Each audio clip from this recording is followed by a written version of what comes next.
Good morning to you all, and I welcome you to today's morning reflection.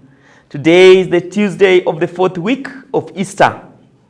Our first reading today comes from Acts of the Apostles, chapter 11, verses 19 to 26, and responsorial psalm comes from Psalms 87.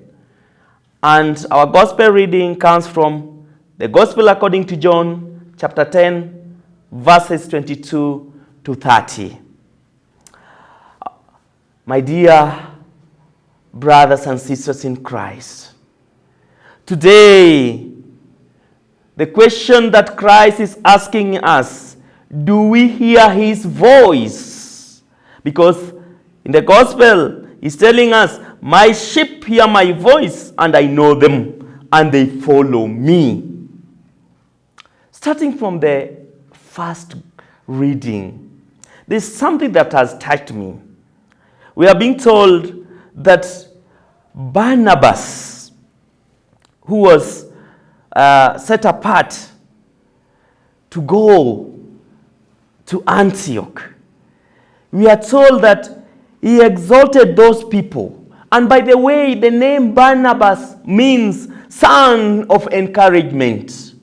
We are all called to be daughters and sons of encouragement. We are called to be Barnabases in our lives, especially in today's world where there's a lot of discouragement.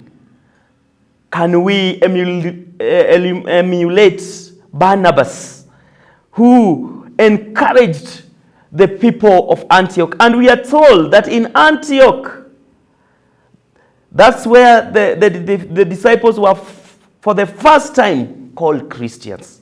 It is because of the encouragement that he gave them. It is because of the consolation that Barnabas gave them. And he encouraged them to remain faithful to the Lord with steadfast purpose. And that is what we are invited today.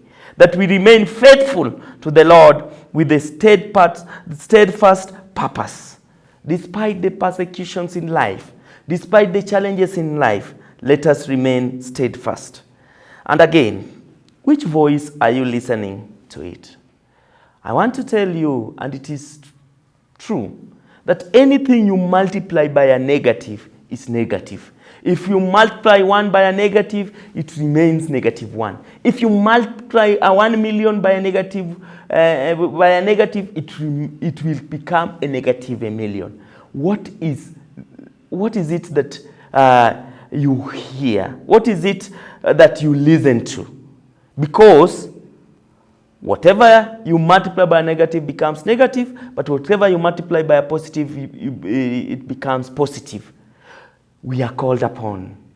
The voices that we hear, there are many.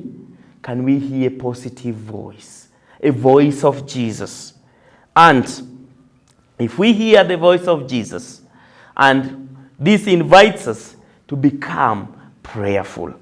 And prayer is not asking. Prayer is putting oneself in the hands of God at his disposition and listening to his voice in the depths of our hearts. And that is what Mother Teresa tells us.